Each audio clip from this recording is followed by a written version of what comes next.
Convido os irmãos a abrirem a palavra do Senhor no livro de Gênesis, onde faremos a leitura do capítulo 17, verso 1 ao 14. Ontem nós tivemos uma programação muito abençoada na casa da nossa irmã Ruth, em que nós refletimos sobre Gênesis 22, e alguns dos conceitos que a gente viu ontem serão trazidos com maior profundidade nesta noite. Livro de Gênesis, capítulo 17, verso 1 ao 14.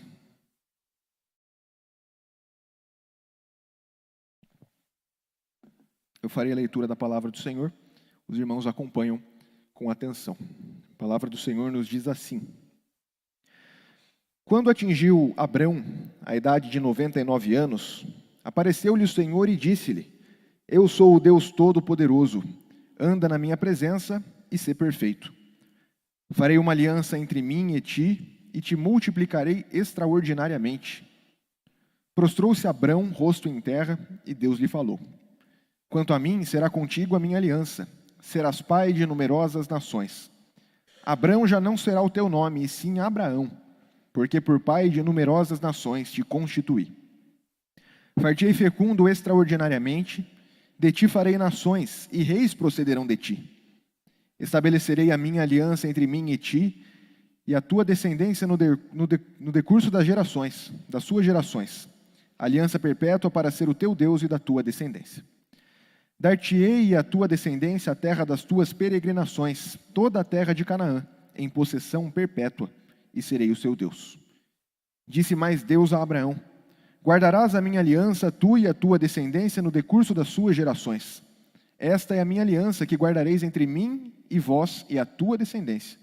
Todo macho entre vós será circuncidado. Circuncidareis a carne do vosso prepúcio. Será isso por sinal da aliança entre mim e vós. O que tem 8 dias será circuncidado entre vós. Todo macho nas vossas gerações, tanto o escravo nascido em casa, como comprado a qualquer estrangeiro, que não for da tua estirpe. Com efeito, será circuncidado o nascido em tua casa e o comprado por teu dinheiro.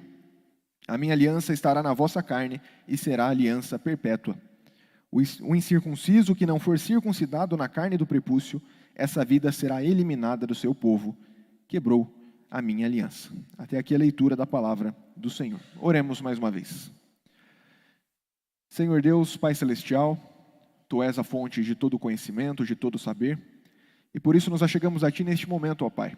Reconhecemos que somos falhos, somos limitados, e por isso não entendemos completamente a Tua palavra.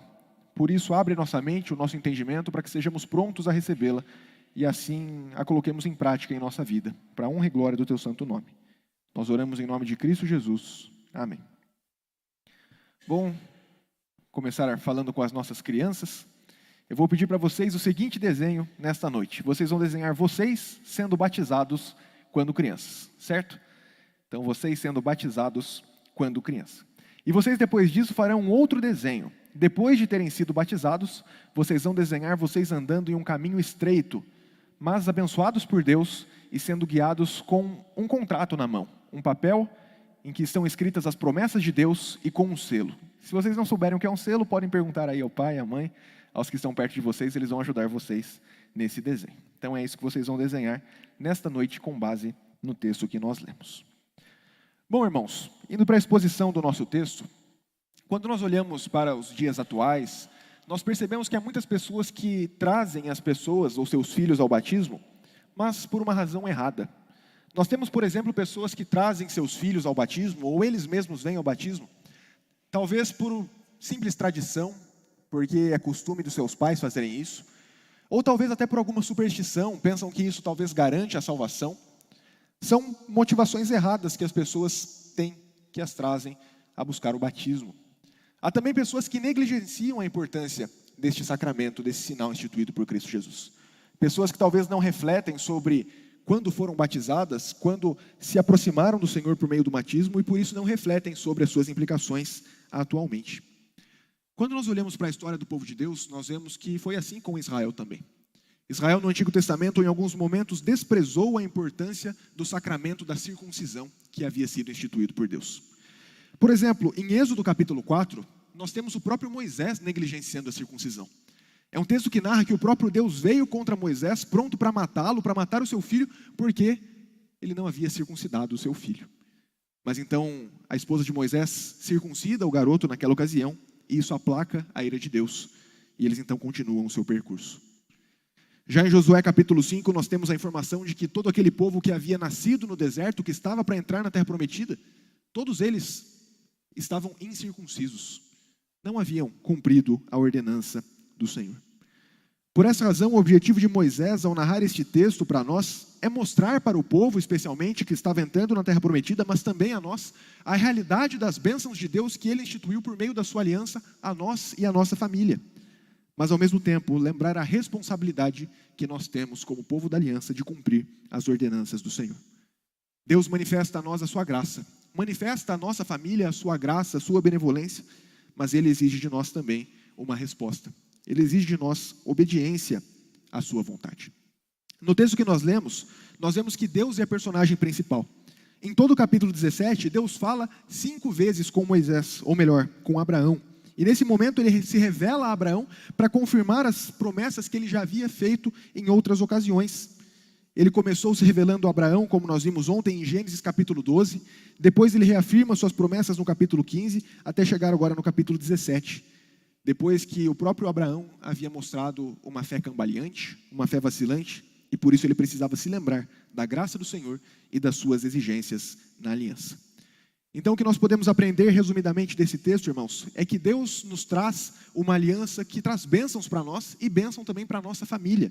Mas, ao mesmo tempo, Ele exige uma resposta de nós e também da nossa família. Por essa razão, o tema do sermão nesta noite é as bênçãos da aliança para a sua família. As bênçãos da aliança para a sua família. Mas como é que Deus abençoa a sua família por meio da aliança? Em primeiro lugar, chamando-a para viver na sua presença. Deus chama a sua família para que viva na presença dEle mesmo. E é isso que os 3 primeiros versos nos ensinam. O texto começa dizendo que quando atingiu Abrão a idade de 99 anos, apareceu-lhe o Senhor. O Senhor aparece a Abraão depois de muito tempo daquilo que havia acontecido no capítulo 16. Observe que no capítulo 16, Abraão tinha 86 anos quando Agar deu à luz a Ismael. Mas o capítulo 17 diz que agora ele tinha 99 anos. 13 anos haviam se passado desde a última aparição do Senhor a Abrão. Deus havia aparecido a ele e dito que viria alguém da sua descendência, que nasceria de Sara, e por meio dele viria o cumprimento da promessa. Mas 13 anos se passam. 13 anos se passam, Abraão estava ficando cada vez mais velho, aqui ainda chamado Abrão.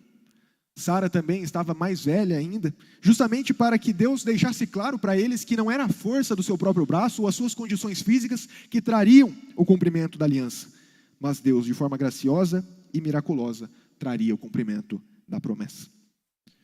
Como eu disse, irmãos, a caminhada de Abrão foi uma caminhada de tropeços na sua fé. No capítulo 12, Deus diz que Abrão seria pai de multidões e que ele deveria sair de Ur dos Caldeus sozinho, sair da sua parentela. Mas o capítulo 12 diz que ele levou Ló junto com ele, mostrando talvez uma certa desconfiança na promessa de Deus. E nós vemos que em diversos momentos Abrão tropeça na sua fé. Quando ele está no Egito, ele mente para preservar a sua linhagem, desagradando assim ao Senhor. No capítulo 16 ele tenta dar um jeito para cumprir a promessa de Deus, mas sem seguir aquilo que Deus havia prescrito.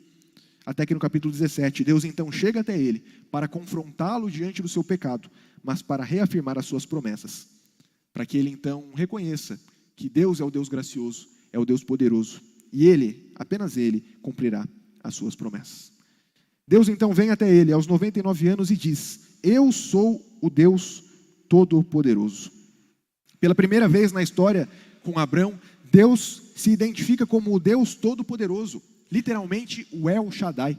E o que significa essa expressão, esse nome de Deus que aparece aqui? Shaddai pode ser traduzido, como é aqui no texto, como o Todo-Poderoso, aquele que tem todo o poder, aquele que é capaz de cumprir a sua aliança sem precisar da ajuda do homem, sem precisar da ajuda de Abrão. É como se ele estivesse revelando a Abrão e dizendo: olha, eu tenho todo o poder para cumprir as minhas promessas, eu não preciso que você tente me ajudar a fazer isso. Pelo contrário, eu quero que você apenas creia. Mas essa expressão também pode ser traduzida, irmãos, como aquele que é suficiente em si mesmo.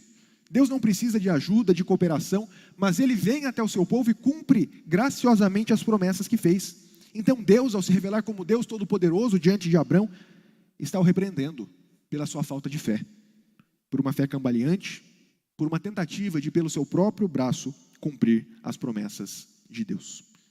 Ele confronta Abrão neste momento. Abrão precisava ser confrontado para que com isso ele crescesse em graça e em conhecimento do Senhor. Da mesma forma, irmãos, quando Deus vem até nós e faz uma aliança conosco, Deus também se compromete a nos confrontar quando necessário. O confronto de Deus é algo importantíssimo para o nosso crescimento em fé e em conhecimento do Senhor. O autor aos Hebreus diz que aqueles a quem Deus não disciplina, esses não podem ser chamados filhos de Deus, mas são bastardos. Se na sua caminhada cristã Deus não te tem confrontado por causa dos seus pecados, tem algo muito estranho. O confronto de Deus não é algo ruim para nós, pelo contrário, a falta do confronto de Deus é sim ruim, porque isso significa que Deus está nos deixando a nossa própria sorte, nos deixando caminhar em nossos pecados, nos deixando viver uma fé fraca e cambaleante. Mas quando Ele nos confronta, Ele quer nos aperfeiçoar, como Ele fez com Abrão. Ele confronta Abrão neste momento e diz: eu sou o Deus Todo-Poderoso. E o que então Deus requer de Abrão? Anda na minha presença e sê perfeito. Ele diz aqui o que ele requer de Abrão, que ele ande na presença do Senhor e que ele seja perfeito. E essa ideia de que Deus exige uma resposta de Abrão diante da graça de Deus vai nortear todo o texto, como nós vamos observar. O que Deus está pedindo quando Ele fala que Abrão deveria andar na sua presença é fazer aquilo que seus antepassados já haviam feito. Enoque é conhecido como alguém que andou com Deus, e tanto andou que o próprio Deus o tomou para si. Noé era conhecido entre os seus contemporâneos como um homem íntegro e justo que andava na presença de Deus. Abrão então deveria reconhecer essa mesma realidade. Ele andava na presença de Deus, e uma vez que ele andava na presença de Deus, ele deveria ser perfeito. Não porque ele tinha forças por si só para ser perfeito, mas porque Deus mesmo o aperfeiçoava. Deus, irmãos, não requer nada de nós que Ele mesmo não nos conceda. Deus é perfeito, e Ele é quem aperfeiçoa o seu povo. Então, quando Ele pede que Abraão, aqui ainda chamado Abrão, seja perfeito, é porque o próprio Deus o capacitaria a viver dessa forma. Da mesma forma como depois Deus vai pedir o filho de Abraão, seu único filho, a quem ele amava, Isaque. Mas porque o próprio Deus é aquele que está disposto e, de fato, entregou o seu filho para salvar o seu povo. Deus não pede nada além do que Ele mesmo não faça por nós. Mas a ênfase que nós podemos captar aqui nesses primeiros versos é justamente essa ideia de que Deus cobra, Ele requer uma resposta da parte de Abraão, que é andar na sua presença e ser perfeito. Nós temos estudado ao longo dos últimos meses, das últimas semanas, que andar na presença de Deus, estar na presença de Deus é algo muito sério, irmãos. E muitas vezes nós corremos o risco de não termos a devida importância ou cuidado com essa verdade. Andar na presença de Deus é andar diante de um Deus que é santo, que é justo, que não tolera o pecado. Mas muitas vezes a presença de Deus para nós é algo ordinário e trivial. Quantas vezes nós vimos a igreja de forma indiferente, sem considerar o culto como um momento em que o próprio Deus está se revelando a nós, revelando a sua presença santa e tremenda diante de nós? Quantas vezes nós nos esquecemos que no nosso dia a dia, na nossa semana, Deus está se revelando a nós, revelando a sua presença em nossa vida? Devemos reconhecer que da mesma forma como Ele se apresentou a Abraão aqui, Deus também se faz presente a nós. E a presença de Deus não deve ser para nós algo comum, mas deve ser algo que nos motiva a andar buscando a perfeição. Anda na minha presença e ser perfeito. É isso que Deus pede de Abraão aqui. E é o que Ele pede de nós também. Mas o versículo 2 também diz: farei uma aliança entre mim e ti, e te multiplicarei extraordinariamente. Aquelas promessas do capítulo 12 e do capítulo 15 são agora reafirmadas e de forma mais plena pelo próprio Deus.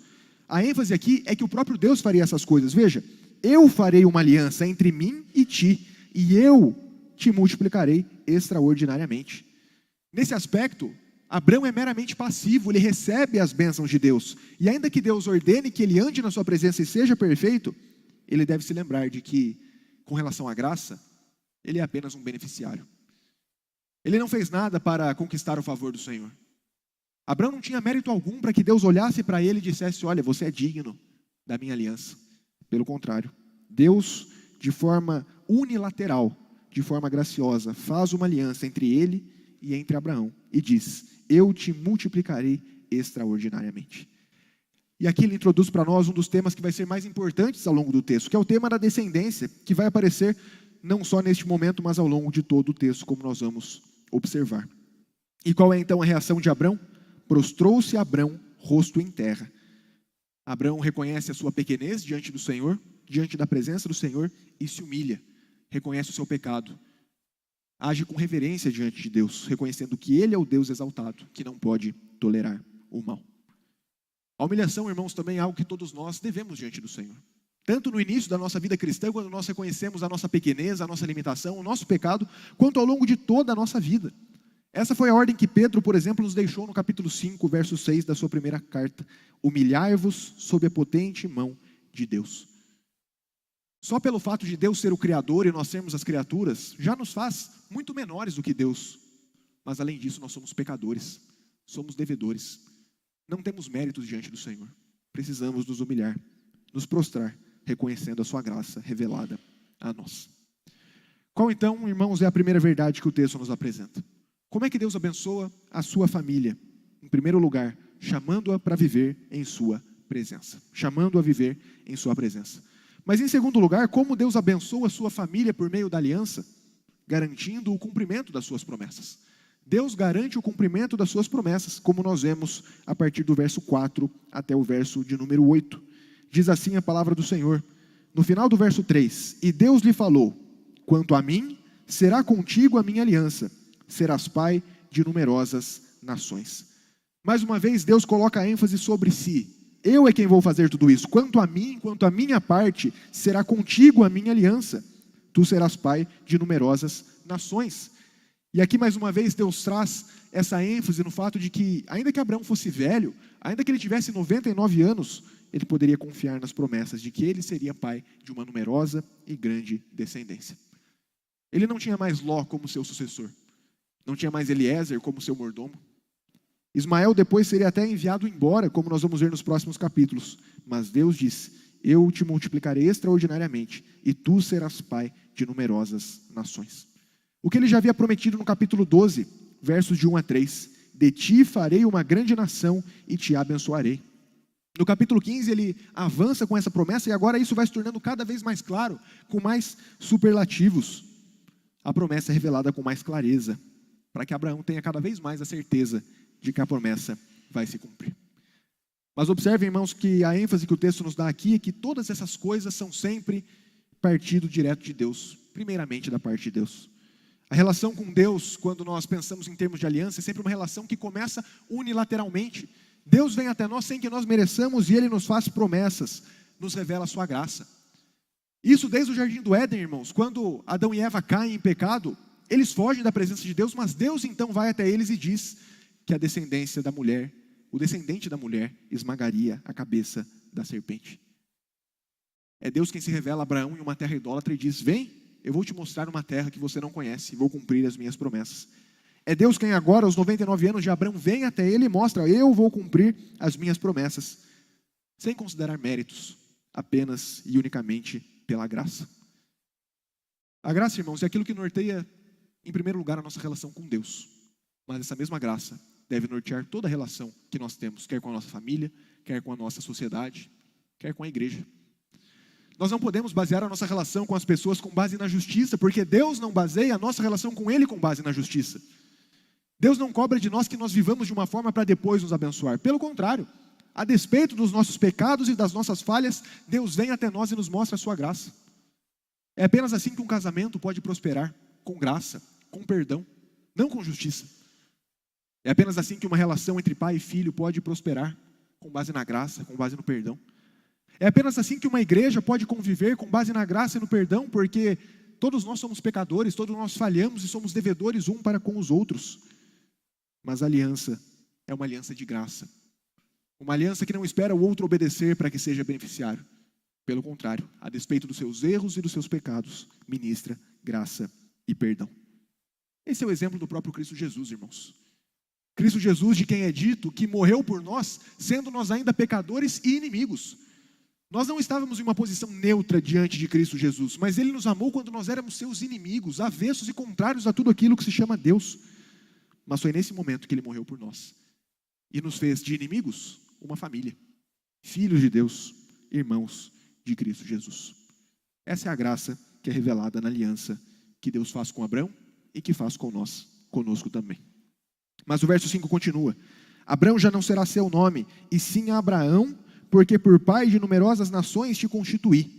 Deus agora passa a dar os detalhes dessa aliança, e o que ele diz aqui é que Abraão receberia um novo nome, que seria Abraão. E por que isso é importante, irmãos? Naquela época, os nomes não eram escolhidos aleatoriamente. Os nomes passavam uma realidade mais profunda.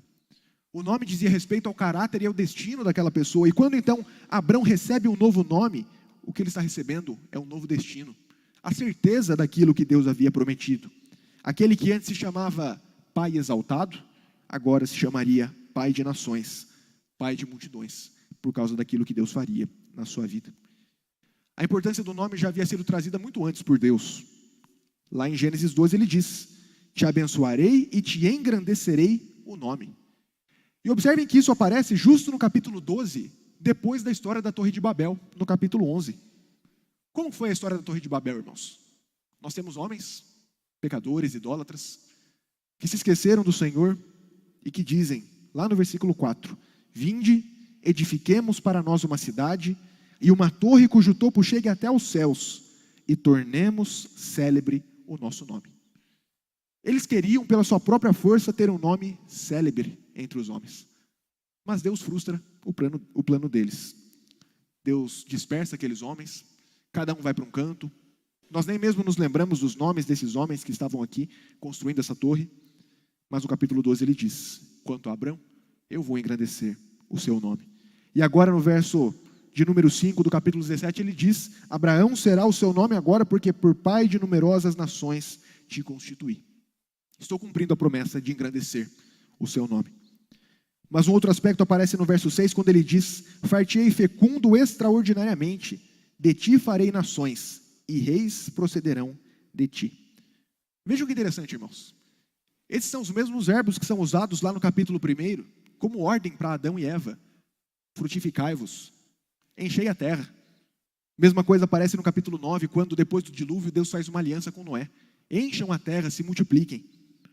Deus usa aqui os mesmos verbos, mas não como ordem, e sim como promessa. Ele diz: eu te farei frutificar grandissimamente. O próprio Deus é quem faria isso. Abraão, de fato, humanamente não tinha condições algumas de fazer isso, mas Abraão deveria crer. E somado a isso, reis procederiam dele, como de fato procederam. Tudo isso se cumpriu ao longo da história. Que reis que nós podemos nos lembrar que vieram da descendência de Abraão? O grande rei Davi, rei Salomão, Josias, Ezequias, mas acima de tudo, o próprio Cristo Jesus. É por isso que Mateus começa o seu evangelho com uma genealogia, para provar que Cristo Jesus é descendente de Abraão e de Davi. O rei descendente de Abraão que cumpre as promessas que foram feitas no Antigo Testamento. É por isso que em Gênesis 28 ele diz que toda autoridade foi dada a ele nos céus e sobre a terra. Ele é o rei exaltado, que por sua obra, por sua morte, ressurreição e ascensão, recebeu um nome que está acima de todo nome, e por isso que a igreja pode fazer discípulos de todas as nações, porque ele é o rei exaltado que conquistou autoridade sobre tudo e sobre todos. A bênção da semente de Abraão não é restrita apenas à sua descendência, mas todos aqueles que espiritualmente são unidos a ele, porque ele é feito pai de numerosas nações. Não apenas as descendências, os descendentes físicos dele seriam abençoados, mas todas as nações que se aproximassem do Deus de Abraão e fossem unidos a Cristo Jesus. Observem o que diz Romanos capítulo 4, versos 13 e 18. Não foi por intermédio da lei que a Abraão ou a sua descendência coube a promessa de ser herdeiro do mundo, e sim mediante a justiça da fé. Pois se os da lei é que são os herdeiros, anula-se a fé e cancela-se a promessa, porque a lei suscita ira, mas onde não há lei, também não há transgressão. Essa é a razão por que provém da fé, para que seja segundo a graça, a fim de que seja firme a promessa para toda a descendência, não somente ao que está no regime da lei, mas também ao que é da fé que teve Abraão. Porque Abraão é pai de todos nós, como está escrito, por pai de muitas nações te constituí. Perante aquele no qual creu, o Deus que vivifica os mortos e chama à existência as coisas que não existem. Abraão, esperando contra a esperança, creu, para vir a ser pai de muitas nações, segundo lhe fora dito. Assim será a tua descendência. Por causa da fé que teve Abraão, nessa promessa de que ele seria pai de numerosas nações, é que nós hoje também podemos fazer parte dessa nação. Nós também somos acrescidos à descendência espiritual de Abraão, de quem é dito que é o nosso pai, pai de todos aqueles que creem. Por causa de Cristo Jesus, nós também fomos inseridos na família de Deus. E por isso também somos chamados descendência espiritual de Abraão. Mas observem a continuidade do texto. Lá no versículo 7, Deus diz: estabelecerei a minha aliança entre mim e ti, e a tua descendência no decurso das suas gerações, aliança perpétua para ser o teu Deus e da tua descendência. Mais um aspecto é trazido aqui. Deus não apenas daria a ele uma grande descendência, mas ele disse que seria fiel ao longo de todas essas gerações, porque a descendência de Abraão também estava inserida na aliança. Não seria uma aliança apenas com Abraão, mas com toda a sua descendência. Ainda que eles já tivessem aparecido no capítulo 13 como sendo alvo da promessa de Deus, agora Deus diz explicitamente: a minha aliança será eterna, será perpétua para ser o Deus de você e da sua descendência. Um relacionamento que não se restringe a Abraão, mas todos aqueles que são descendência física e espiritual de Abraão. É interessante, irmãos, essa expressão que aparece no fim do verso: para ser o teu Deus e da tua descendência. Esse é o grande objetivo de Deus ao fazer uma aliança conosco: ser o nosso Deus e nós sermos a sua propriedade. Para nós é mais fácil a gente se lembrar dessa ideia de ser propriedade de Deus. Lá em Êxodo, o texto diz que se o povo ouvisse a voz do Senhor, então eles seriam a sua propriedade peculiar entre todos os povos.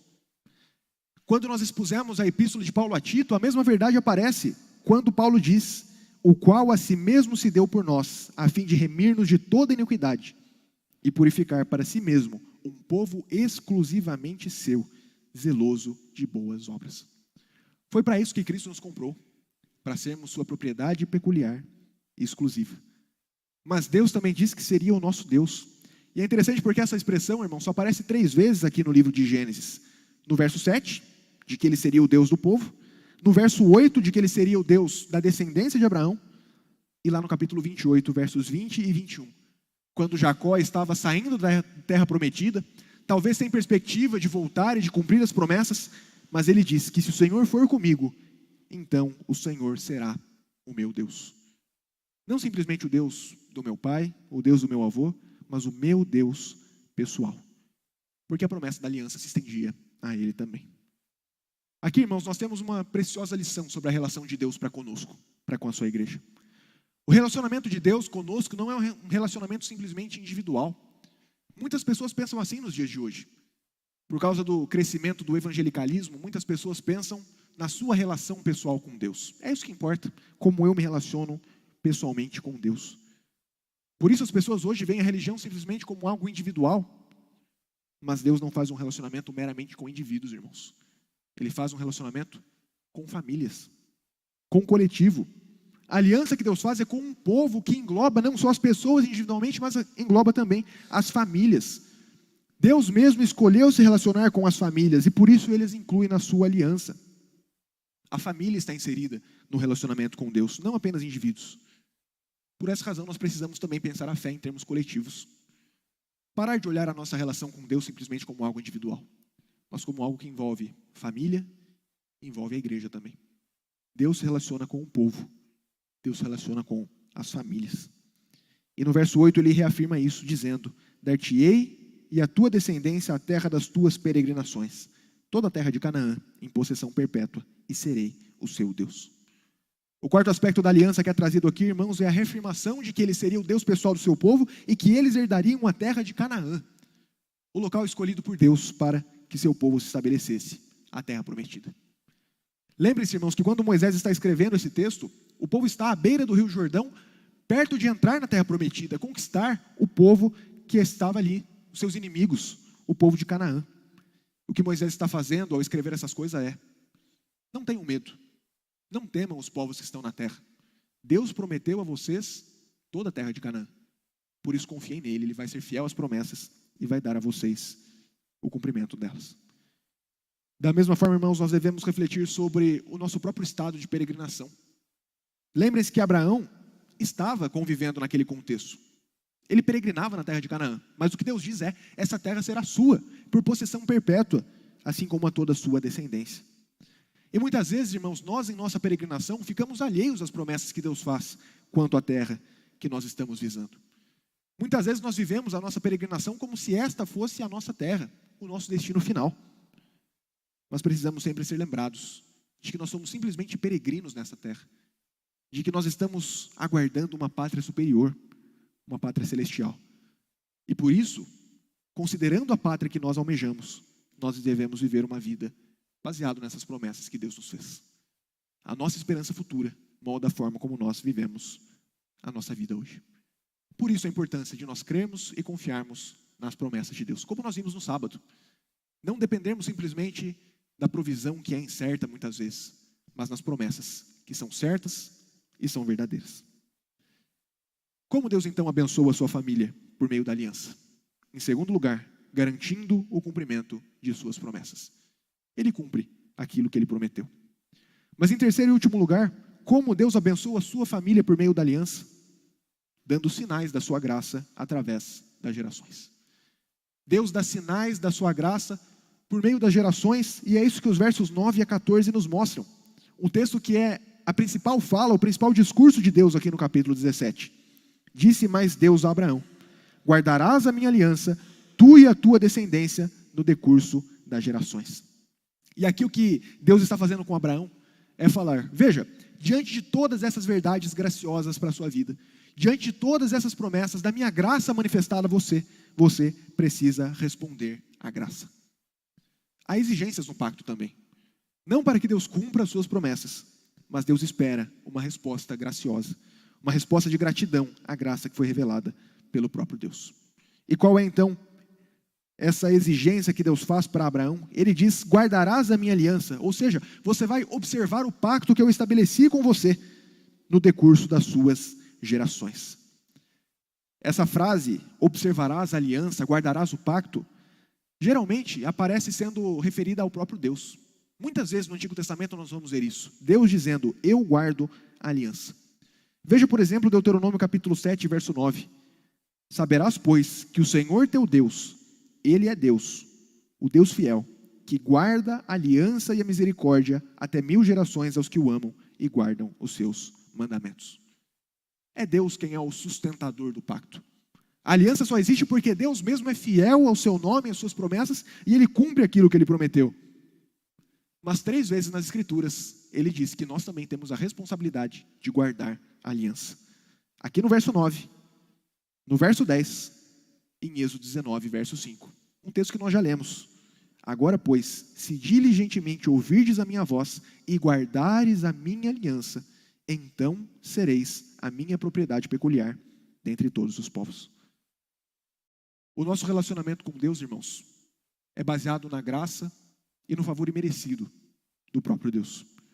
A aliança é incondicional. Deus não exige nada de nós para que Ele nos ame. Ele nos ama de forma graciosa e incondicional. Por isso que Ele revela a sua graça a Abraão. Ele o chama de Ur, faz promessas a ele. Mas isso não significa que Deus não exija de nós uma resposta. Quando a aliança vem até nós, ela exige de nós uma resposta. A aliança nos muda de tal forma que nós passamos a viver uma vida de gratidão ao Senhor, baseado nas suas promessas. E por que isso é importante, irmãos? Tem muitas pessoas que olham para o Antigo Testamento e pensam que Deus fez uma aliança graciosa com Abraão, com base nas promessas, mas depois Ele fez uma aliança com o povo no deserto, baseado na obediência. De que Deus teria dado a lei para o povo para que o povo obedecesse e assim fosse abençoado. Mas nenhuma das duas coisas é verdade. Tanto a aliança feita com Abraão, quanto a aliança feita com Moisés são alianças graciosas, porque se os irmãos se lembram, lá em Êxodo 20, Deus diz: eu sou o teu Deus que te tirei da terra do Egito, por isso você vai obedecer a minha lei. Porque eu te salvei sem que você merecesse, que você vai obedecer a minha lei. Não para que você seja salvo, mas uma vez que você foi salvo, você vai responder de forma graciosa. A mesma coisa acontece com Abraão. Abraão não era merecedor da aliança. Deus fez uma aliança com ele. Mas agora ele diz: eu exijo uma resposta de você. Você também precisa obedecer. Não como condição para ser salvo, mas uma vez que você foi alvo da graça, você precisa ser transformado. Da mesma forma, Deus não requer de nós, irmãos, obediência para sermos salvos. Nós não somos salvos por obras, por méritos, por nada que a gente possa fazer. É unicamente pela graça de Cristo Jesus. Mas uma vez que a graça vem até nós, Deus quer que nós respondamos a essa graça vivendo uma vida de obediência e amor a Ele. Foi isso que nós vimos na escola dominical da semana passada. Ele nos dá a fé habitual, nos capacita a crer, mas Ele exige de nós uma resposta, uma fé operosa e atuante. O Evangelho também traz ordenanças a nós. O Evangelho também nos traz obrigações. Mas qual era então essa obrigação que Deus trouxe a Abraão aqui no texto? Verso 10. Esta é a minha aliança que guardareis entre mim e vós e a tua descendência. Todo macho entre vós será circuncidado. Como então Abraão deveria guardar a aliança? O texto diz que ele deveria circuncidar aqueles que nascessem na sua casa. Guardareis entre mim e vós e a tua descendência. Todo macho entre vós será circuncidado. Como isso seria? Verso 11. Circuncidareis a carne do vosso prepúcio. Será isso por sinal da aliança entre mim e vós. Aquela aliança graciosa deveria trazer um sinal para que eles se lembrassem da graça de Deus.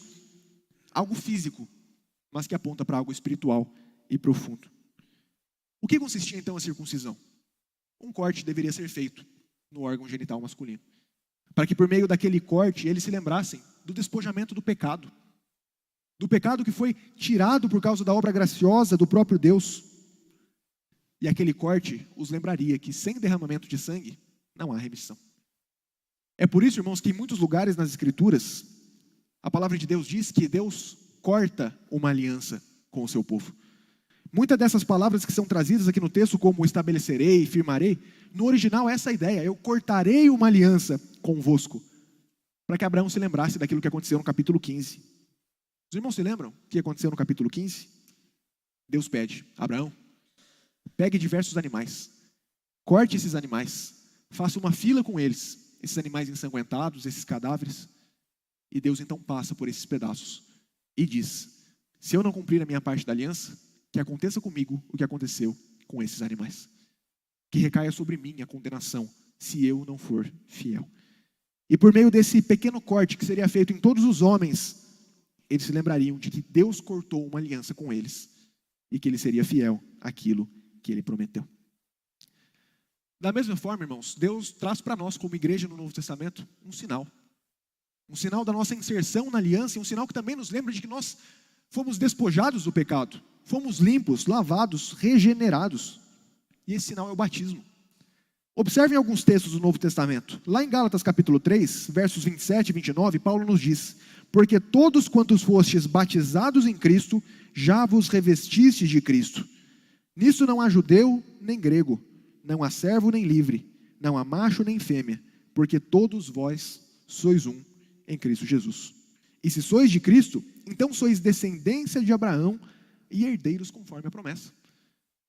O batismo nos dá a certeza de que nós somos unidos a Cristo Jesus e somos receptores da mesma aliança que foi feita com Abraão. De modo que o mesmo Paulo diz aos Colossenses: no qual também estáis circuncidados, com a circuncisão não feita por mão no despojo do corpo dos pecados da carne, pela circuncisão de Cristo, sepultados com ele no batismo.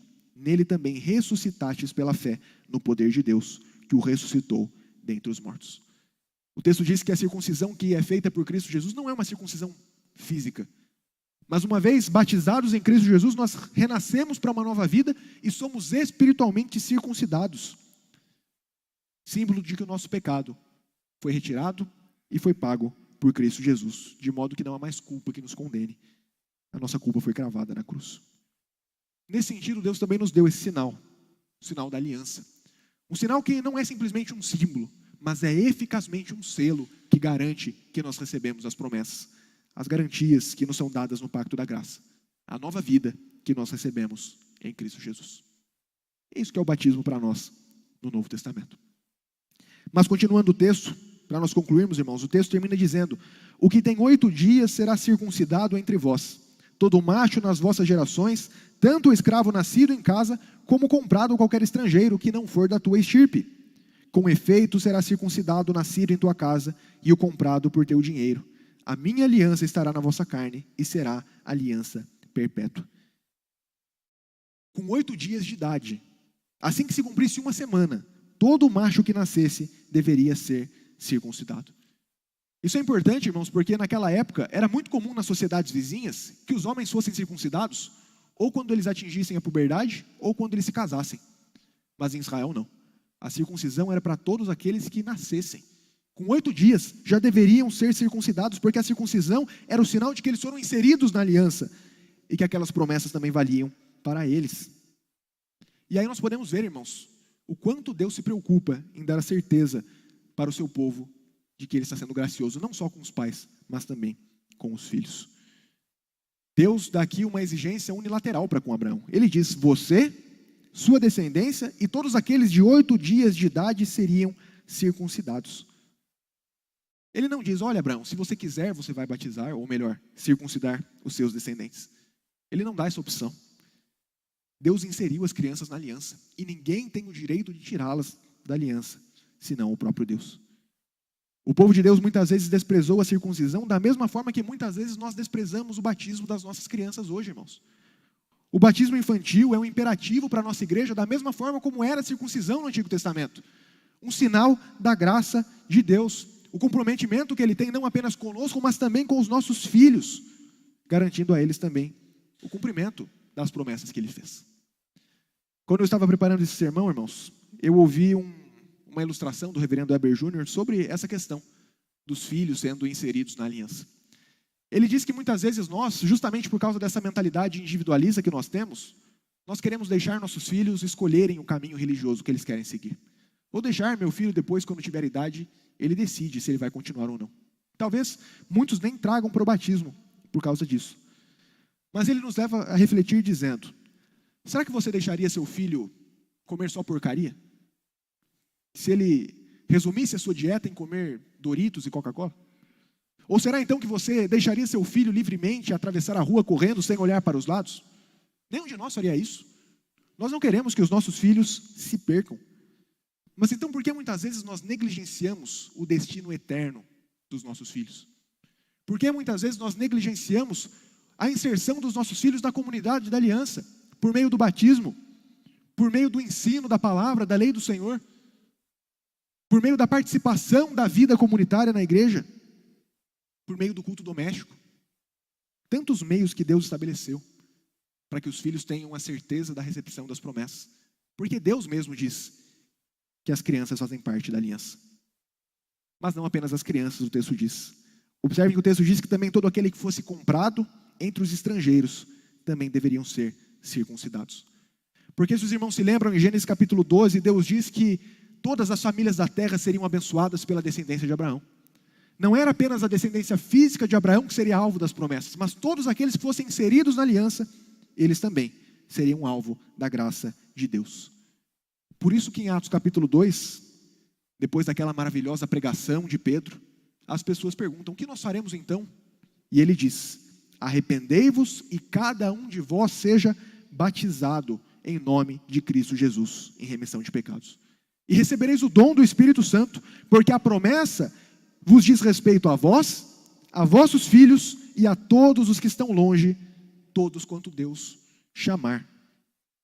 A promessa do arrependimento, do batismo, da recepção do Espírito Santo é para vós, para vossos filhos e para todos aqueles que o Senhor chamar. Judeus ou gentios. Nós que antes não éramos povo de Deus, somos agora povo de Deus por causa de Cristo Jesus.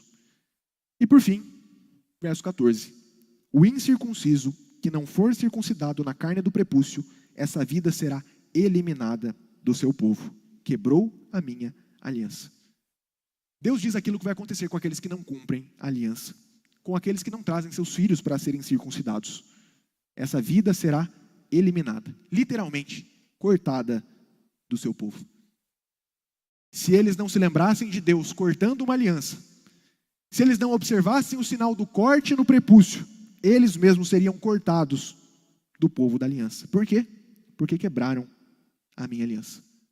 Deus nunca invalida as suas promessas, irmãos. Deus nunca quebra a aliança, mas o homem muitas vezes o faz. E aquele que quebrou, esse é responsável. A ideia do verbo utilizado aqui é: esse fez quebrar, esse fez invalidar responsavelmente a minha aliança. Daí, irmãos, a importância de nós refletirmos sobre a seriedade do batismo na nova aliança. O batismo que não é simplesmente um sinal para ser desprezado, é um santo sacramento instituído por Deus, que Ele nos ordena que nós administremos a todos aqueles que fazem parte da aliança. Não administrar o batismo é dizer, essas pessoas não fazem parte da aliança. Estão extirpadas da vida do povo de Deus. Mas por meio desse sinal, Ele garante a sua graça, graça que é manifestada através das gerações. Por isso, Deus abençoa a sua família por meio da aliança. Em terceiro e último lugar, dando sinais da sua graça através das gerações. Concluindo, irmãos, nós vimos que Deus firma com Abraão a sua aliança no texto, de modo que Ele deixa um sinal para garantir o cumprimento das suas promessas. Mas, ao mesmo tempo, Ele exige uma resposta por parte de Abraão. Ele diz, olha, essa graça é para você e para toda a sua família, para toda a sua descendência. Mas você e toda a sua família precisam também responder a essa graça. A aliança com Abraão, irmãos, traz para nós diversas promessas. Promessas que também dizem respeito a nós, porque como nós vimos, por causa da fé que nós temos em Cristo Jesus, nós também somos beneficiados por essa aliança. Somos circuncidados do nosso coração, como nós lemos no texto de Êxodo, ao longo da nossa liturgia. Nós também somos feitos herdeiros das promessas de Deus, por causa da promessa feita a Abraão, garantida com a vinda de Cristo Jesus. Como nós já vimos, nós somos batizados em Cristo, fomos revestidos de Cristo, e agora somos também descendência de Abraão e herdeiros conforme a promessa. Por meio de Cristo, o rei que descende de Abraão, todas essas verdades nos são realidade. Ele também exige de nós uma resposta, mas Ele mostra e manifesta a sua graça a nós. E por isso nós vimos a importância do batismo. O batismo não é só um símbolo, só um sinal. É um santo sacramento instituído por Deus e deve ser administrado a todos aqueles que fazem parte da aliança, quer adultos, quer crianças, como nós vimos. Deus então abençoa as famílias por meio da aliança. Como Deus abençoa a sua família por meio da aliança? Em primeiro lugar, chamando-a para viver em sua presença. Em segundo lugar, garantindo o cumprimento das suas promessas. E em terceiro lugar, dando sinais da sua graça através das gerações. Que Deus nos abençoe e aplique a sua palavra ao nosso coração. Que nós também nos lembremos das realidades da graça que nós temos por causa de Cristo Jesus, o descendente de Abraão.